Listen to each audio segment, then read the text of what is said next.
I didn't need help from anybody. I was good at everything.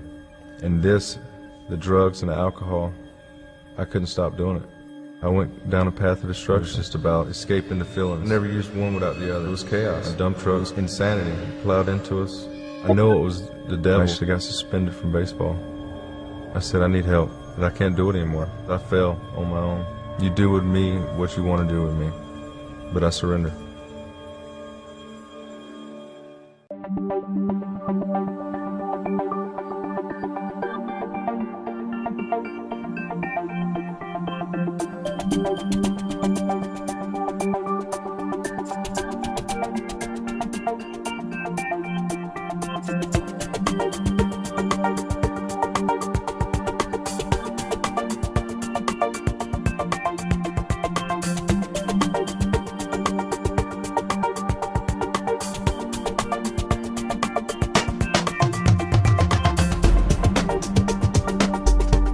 Welcome to This Week with Sheriff Dave Phelan, a weekly program here on LSN Television, also carried by a couple of our radio affiliates here in Fairfield County, YouTube, and also on our Fairfield County Sheriff website, www.sheriff.fairfield.oh.us, and appreciate the folks here at Fairfield Christian Academy who go ahead and produce and put this program together each and every week. And we have guests from within the Fairfield County Sheriff's Office and also guests from throughout the community. Back by popular demand is Lieutenant Alex Lape. Good to see you, LT. Thanks, sir. It's nice to be here. And always a lot going on. And I know before we came on the air, we were talking about some things we needed to talk about. And one of the things that you mentioned, and I think this is going to be of interest to certainly our viewers and listeners, the fact that when you think of a law enforcement officer, you think of a deputy, you think of maybe they're out there writing a traffic ticket or maybe investigating a car accident, or if there's a crime, or they would go out and investigate it or make an arrest. But as we were talking, there's a lot of stuff that the deputies do that probably the citizens aren't even aware. Yeah, their jobs there's a lot of different facets to their job. From the time that they clock in the morning, when they come to work, they go to the shift roll call. They're there probably for 15 minutes getting information from their supervisor, letting them know, what happened the night before, the day before, and what other agencies are asking us to look for. If there's a particular vehicle of interest that they're interested in. And then from there, they'll go out and they'll get their car and they inspect it and make sure that there's no damage to it or that everything's functioning right, the lights work, radio works. So what's some of the equipment even in the cars? From the time that you started in police work, and I know from the time that I started in police work that the inside of the police vehicle is definitely a little different than it was 20 years ago even. Yes. Today they have computers in there that we didn't have before. They have access to a lot of different data systems that weren't available to us before in the car, but they'll have a laptop, they may have a video camera, a digital camera, a backup portable radio. There's just a lot of things in there with a lot of different systems that they have access to with the LEADS terminal, the OLEG terminal, our instant messaging system that they have where they can talk back and forth to the dispatch center, stuff like that that's just kind of totally foreign to somebody that's not been in the car for a few years. Yeah, you put somebody in a modern cruiser that was a police officer 20, 30 years ago, they probably would be lost, for sure. Right, they would use the laptop probably to hang their jacket on. I know, sometimes I think I should do that. And even in the trunk of the car, I mean, they've got, typically they'll have an additional guns, they have a lockout device, they have cones or different things in case there's a car accident. Yeah, there's a lot of different equipment that they have. First aid. Yep, right. And we're working now to currently put the defibrillators in the cars, so that's going to be an added bonus that we'll have available. But once they go through and check all that equipment, make sure that all of that's running, then they may have a special assignment to go out and execute a writ from the court for a property set out. They could go do property checks for banks of houses that are in foreclosure. They a lot of times will take a car for a vehicle maintenance check. There's just a lot of things that when they're out and about and you see them around, they're doing. And the bottom line is if they're out and about doing things like that and there's a crime that occurs, they're going to take action on that, even though they may be thinking about, well, I got to go here and get, my tires taken, the studded snow tires taken off my cruiser and get my summer tires on. They may not be able to do that and have to go on a burglary call or something like that. So their assignment can change in an instant, and they could have to adapt to that. And each of the cruisers are assigned to a geographical area of Fairfield County divided into sectors. That's correct. And so then they respond in those sectors to particular calls for service. I was, one thing that I think that kind of surprises people too, a lot of things that law enforcement officers do in general, and deputies in particular, is the fact that a lot of the calls are not what we think of as what we see on TV. A lot of it is to settle neighborhood disputes, like the tree limb fell in my yard. They're dumping stuff at a remote location. They're not supposed to be dumping things. All those kind of things. So it's always seemed to me a nice a bit of common sense kind of goes a long way in this business. Yeah, you have to be able to, you'll have the neighbor disputes, they're blowing their grass clippings into my yard we get that one occasionally. Yes. Just things like that you think that people could normally work out on their own, but for whatever reason, whether there's a history or something, a bad history, people don't want to talk to each other, they'll call us, we'll go out and kind of mediate that, try to work out the problems. But I think really quickly when you start in this job, you learn how to talk to people and try to get these kind of issues resolved peaceably and without problems. And I'm often reminded that there is certainly well before I get to that, one of the things coming from a municipal police department before I became sheriff, one call we didn't get in Columbus was the animal in the roadway, where the cows or the horses got out and they blocked the road. Right. And yeah, we get a fair share of the horses, cows in the roadway. Excuse me. Even at times we'll have the emus, or I can't remember exactly what kind of birds these are, but ostriches or something here locally that somebody has that get out and get on the road, and we have to go out and try to round them up. So it can be challenging at times to figure out what to do with these animals once you catch them. And since we are a 24/7 operation. In other words, our radio room never stops. There's always deputies out there. It's continuous. I mean, it continues around the clock all the time. What are some of the differences as far as responsibilities and kind of police work between the three shifts? The first shift, the second shift, which is in the evening hours, and then the third shift, because those are very different kind of policing activities many times. During the day shift, it seems like the majority of things that we do are administrative in nature. We'll do the court paperwork, services, things like that. And we still handle the calls, the complaints, and things like that, but for the most part, it's taking care of the court actions, taking charges and things like that to the court, meeting with the prosecutors, things like that. Second shift, which would be from the evening hours on until after dark, they're typically responding to the complaint calls where, like we talked about earlier, maybe somebody's dumping some property somewhere and they come home from work and discovered it, or sometimes even the domestic violence type issue calls. People are drinking, right. Those kind of evening hours. They have a tendency to develop then. The third shift, usually we'll get the like a prowler type call.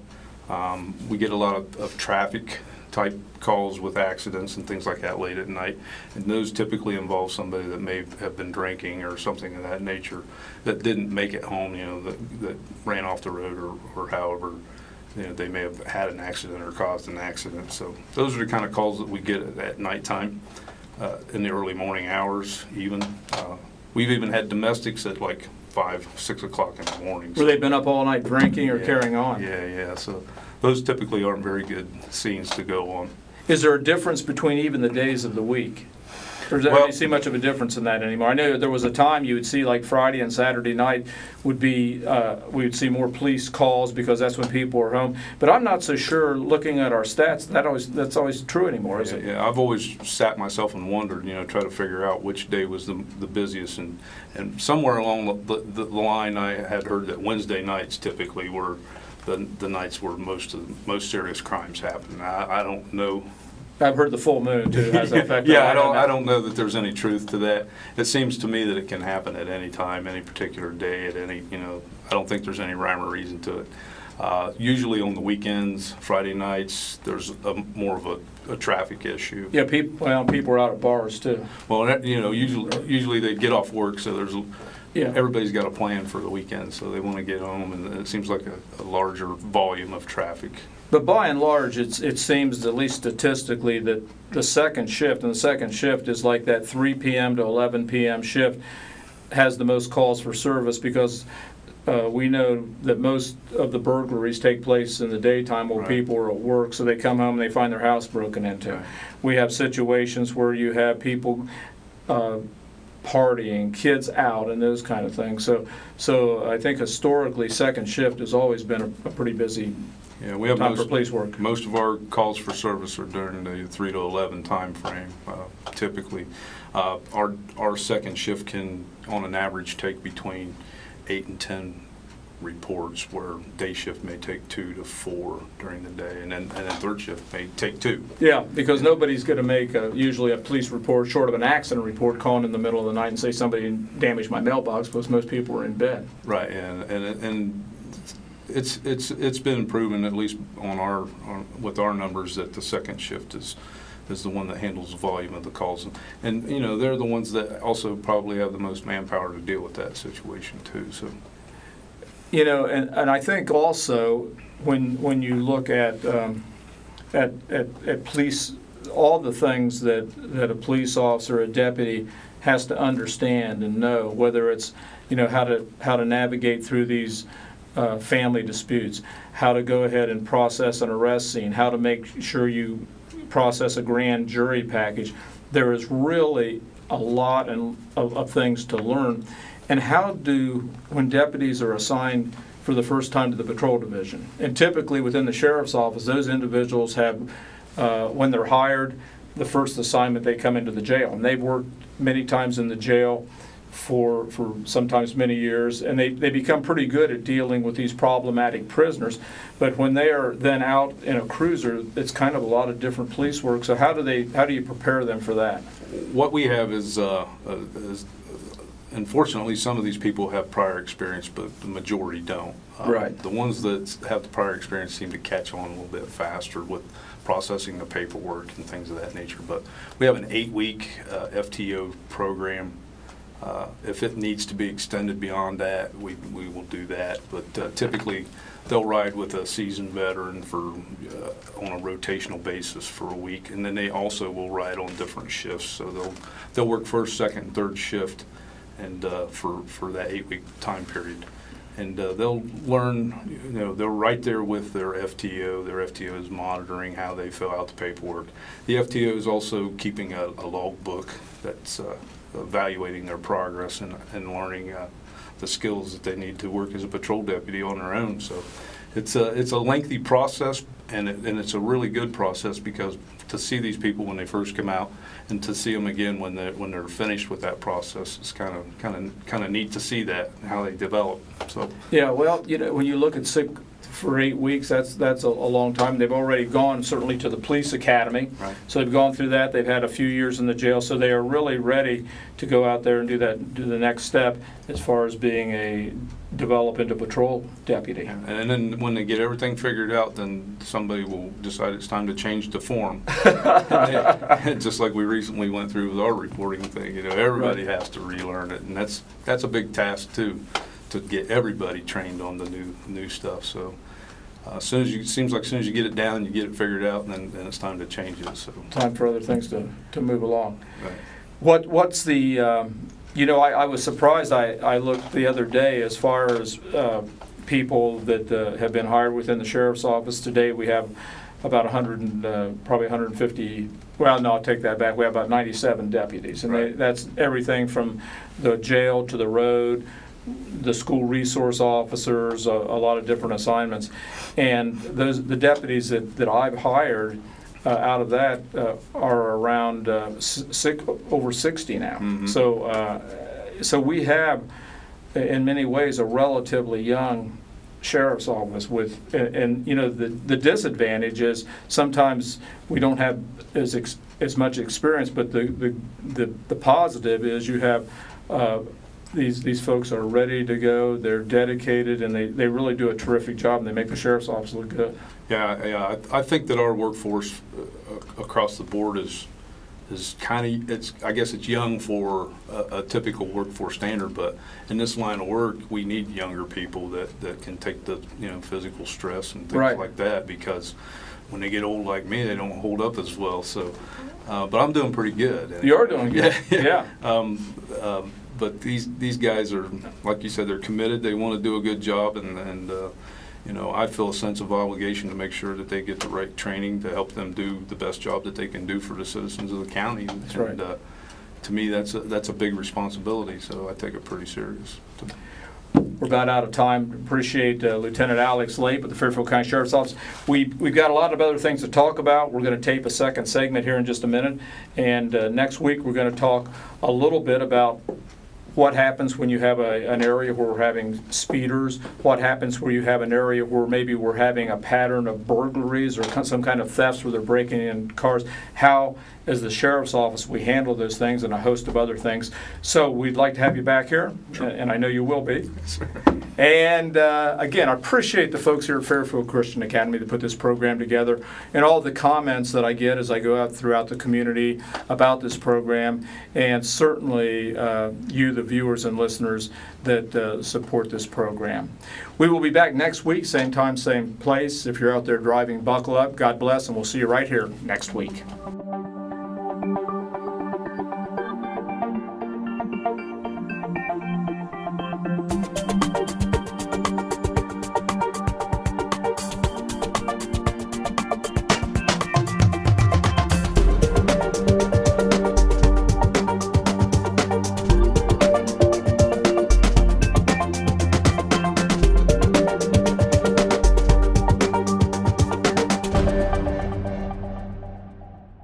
Hi, I'm Mike Miller, host of Lancaster Perspective. The crew and I would like to extend a formal invitation to you to catch us on Channel 9 Lancaster School Network.